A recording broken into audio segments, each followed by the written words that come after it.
اچھی طرح سے استنجا کرنے کے بعد جب جا کر بیٹھتا ہوں تو محسوس ہوتا ہے کہ پیشاب کے قطرے نکل گئے ہیں 1 2.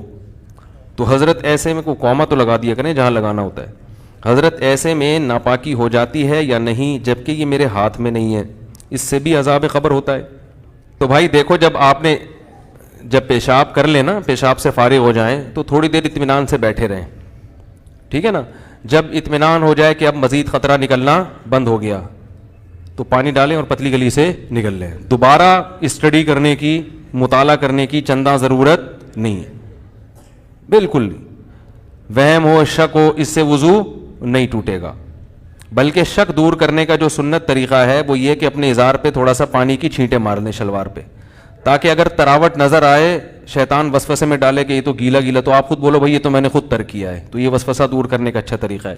تو ایک دفعہ جب اطمینان ہو گیا تو اب جب تک 100% یقین نہیں ہوگا قطرہ نکلنے کا، اس وقت تک وضو نہیں ٹوٹے گا. اتنا یقین ہو جائے کہ آپ قسم اٹھا کے کہہ سکیں کہ میرا قطرہ نکلا ہے یا ہوا خارج ہوئی ہے، قسم اٹھا کے کہہ سکیں آپ.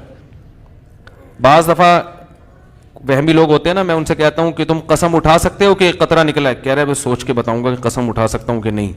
اس پہ بھی کنفیوز ہوتا ہے کہ قسم اٹھا سکتا ہوں کہ نہیں. تو میں نے کہا یہ اس کی علامت ہے کہ نہیں اٹھا سکتے، کیونکہ اتنا یقین ہوتا تو فوراً قسم اٹھاتے. دیکھو ابھی سورج نکلا ہوا ہے، فوراً قسم اٹھا کے ہم کہہ سکتے ہیں اللہ کی قسم سورج نکلا ہوا ہے. اس میں کنفیوز نہیں ہوتا انسان. تو جب تک اتنا یقین نہ ہو جائے کہ پیشاب کا قطرہ نکلا ہے یا ہوا خارج ہوئی ہے، اس وقت تک وضو آپ کا باقی رہے گا. لیکن وہمیوں کو بات سمجھ میں نہیں آتی، یہ پھر بھی کنفیوزڈ ہی رہیں گے یہ.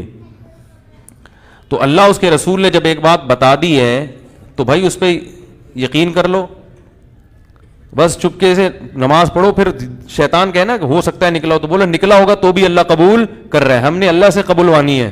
جب اللہ قبول کر رہا ہے تو ہمیں یہ سوچنے کی کیا ضرورت ہے کہ نکلا ہے کہ نہیں نکلا، جب اللہ ایسے ہی قبول کر رہا ہے. تو ایک دفعہ اطمینان ہو کہ قطرہ آنا بند ہو گیا، اس کے بعد پھر شک سے وضو نہیں ٹوٹے گا. ہاں بعض یہ جو نوجوان لڑکے ہیں یا کم عمر لڑکے ہیں، یہ پیشاب کرتے ہی اٹھ کے بھاگ جاتے ہیں. تو پیشاب کرنے کے کچھ وقت تک تو بہرحال تری نکلتی ہے، تو ایک دم سے بھاگ گئے تو اس سے شلوار بھی ناپاک ہوگی، وہ جگہ بھی ناپاک ہو جائے گی. تو اگر شلوار اتنی ناپاک ہو گئی ہے کہ جو 5 روپے کا سکہ، اس کی کیا دلیل ہے؟ لوگ اس پہ بھی اعتراض کرتے ہیں. قرآن حدیث میں کہاں لکھے کہ 5 روپے کے سکے کے برابر اگر ناپاک ہو گئی تو وہ ناپاک ہے، اس سے کم پاک ہے. تو یہ بھی کسی وقت بتاؤں گا انشاءاللہ. اس پہ میرا ایک مناظرہ بھی ہوا ہے، ایک صاحب کہہ رہے تھے اس کی کیا دلیل ہے، تو آج تک پھر وہ دوبارہ الحمدللہ انہوں نے دلیل نہیں مانگی.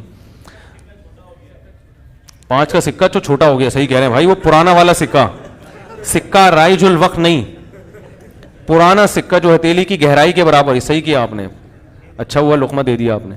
جو پرانا والا سکہ تھا جو ہتھیلی کی گہرائی کے برابر ہوتا ہے نا، وہ سکہ، تو اس سے کم اگر نجاست لگی ہو تو وہ کیا ہے، کپڑے پاک رہیں گے. سمجھ میں آ رہی ہے بات؟